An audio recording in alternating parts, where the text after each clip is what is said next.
Hello, I'm Tom Campbell, Director of the Metropolitan Museum of Art, and I'm here with Gary Tintereau, Curator of the exhibition Picasso in the Metropolitan Museum. Gary, this is a landmark show of about 300 works by Picasso drawn from our own collections. You've chosen to hang them chronologically to provide a full survey of his life and his work. And we start off with the year he arrives in Paris, 1901. And we have paintings that, in fact, if one didn't know, one might always attribute them to Toulouse-Lautrec. Yeah. This was the milieu into which he came. Absolutely. Picasso said, great artists don't borrow, they steal.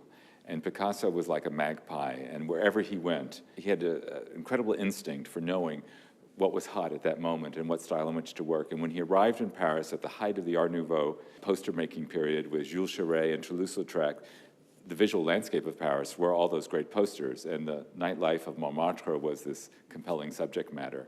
And so here, the signature image of the first gallery, the Harlequin. Do we see the early Picasso emerging from this cutting and pasting? Absolutely. I mean, cutting and pasting is an interesting analogy because that's just what he was doing.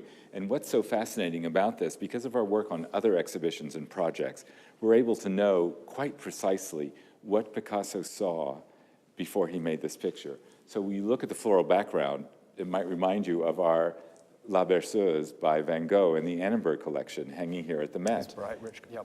And indeed, we were able to determine that that painting was in Volar's gallery in June 1901, when Picasso had his own exhibition in Volar's gallery in June 1901. The blue and green color harmony reminds one of Gauguin's late work, his Tahitian paintings, that Volar had recently exhibited in Paris and certainly had some in his storeroom.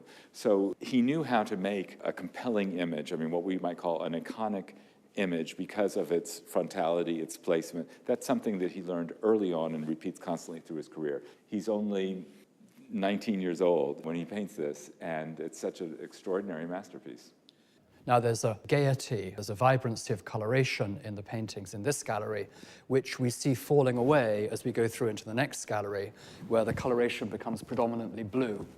Yeah, his mood shifts dramatically at the end of 1901. He's in Paris, and the death of his friend Carlos Casagemas by suicide begins to weigh heavily on him.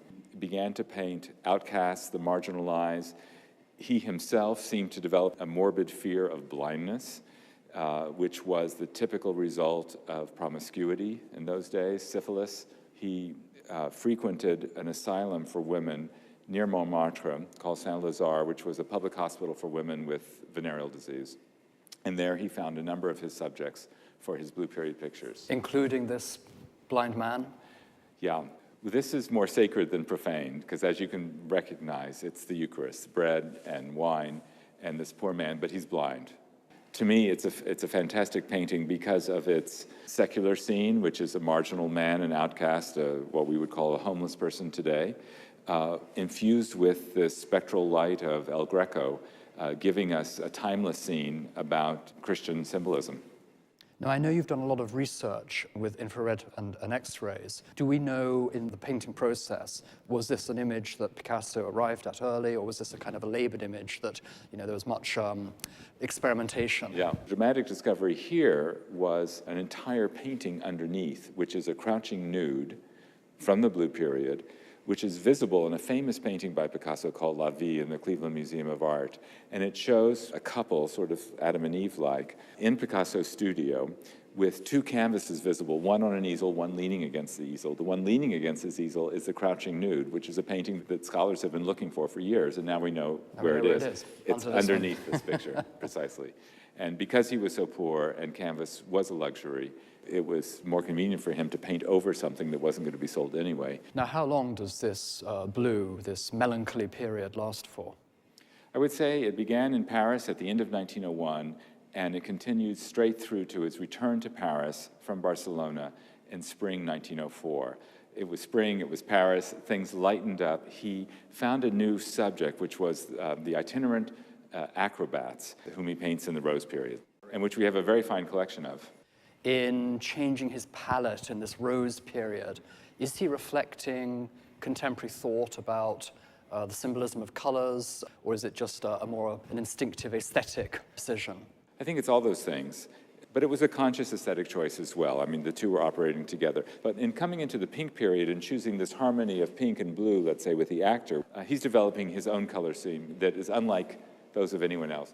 And we're getting an ever more marked distortion with the figures, a freedom to mix figures, shapes, to an emotional and evocative purpose. Yeah, I think, the key thing, if we're looking for stylistic influences, is that he leaves El Greco, although in the attenuation here, we could say there's still a hint of El Greco left in this figure, and we think of pictures by El Greco where the hands are so nervous and electric. So he has that here, but he essentially leaves El Greco behind for Ang when he goes from the blue period to the rose period.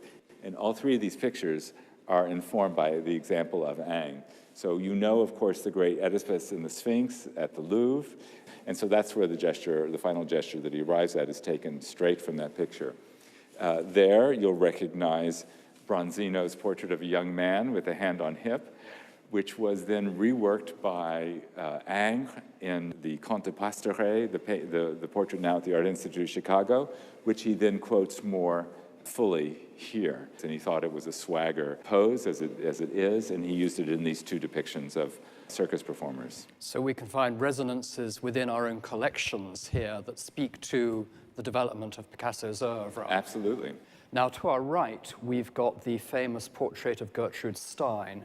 Would you call that a Rose period painting? Well, it comes right at the end of the Rose period, and that's what's so interesting. But he's looking for non-classical sources. He's also looking at sculpture.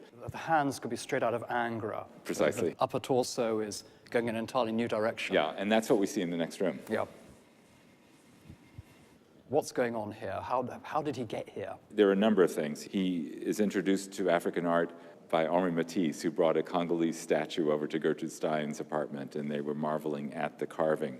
And he then went to the Ethnographic Museum, looked at oceanic art, and he made an amalgam of all these, used to be called primitive traditions of art making, and conceived a very sculptural approach. There's something very strong and animalistic about them. This is what he's gaining from primitive art.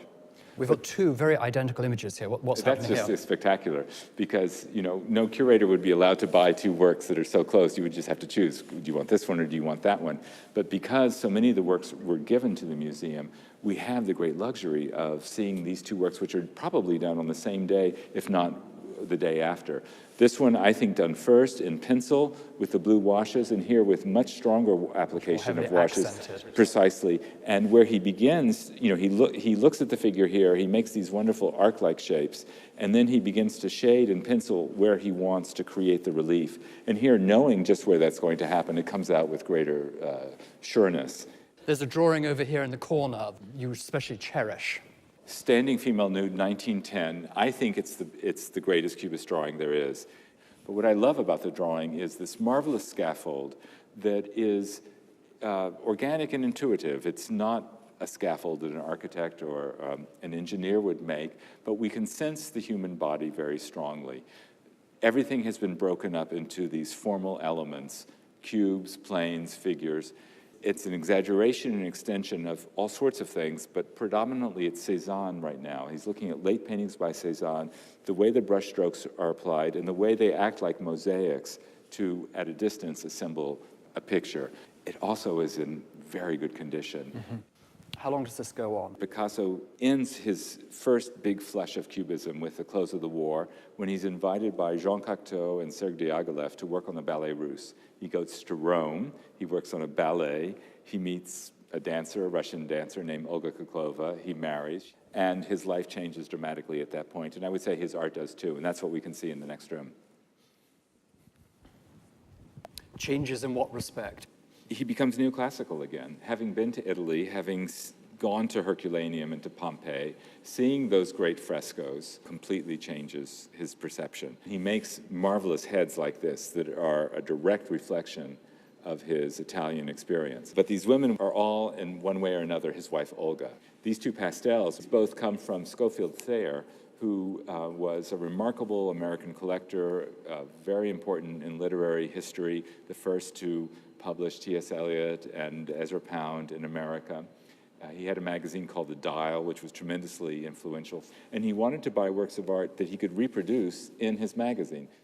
Now, in this gallery, we're predominantly looking at paintings and drawings, but I know in the next gallery you have many linoleum cuts. It was clearly a medium he loved working in. I mean, it's really inventive. And he invented new processes. So when you look, for example, at this suite here of transformation of the satyrs and the bulls with the starry sky, this is a reductive lino cut, which is to say he's using the same block and he continues to scoop away more precisely in order to make the different color patches. Because for a work like here, the woman after Cranach, he was very unhappy with the problems of registration. And you can see even the red block for her dress doesn't line up where it should. And he found that very disturbing. And so with his printer, he developed this reductive technique, and we see an explosion in his art. And was he making linoleum cuts at the same time that he was painting oils? Or does he kind of have periods working in the different medium? Certainly there are moments when he favors one or the other, but I think he loved the transformation. When he was working on a painting, he would often revise the pictures, and that's what we've seen through infrared and X-ray. But he would lose the previous states. And what he loved with printmaking is that he could hold on to the previous states. He could pull a print and then go back to the plate or to the block and continue to revise it. And he loved seeing the progressive stages of metamorphosis, because for Picasso, it was all about transformation, metamorphosis, creativity. Many of our paintings are on display most of the time, but this is the part of the show that is really unusual. He's painting as well, and drawing, never stops, making sculpture. But I think his printmaking, more than any other medium, show his creativity and expression best. The exhibition is on through August the 1st, but of course, even after it closes, many of our Picasso paintings will be on display in our permanent galleries. I hope you have the opportunity to visit. Thank you.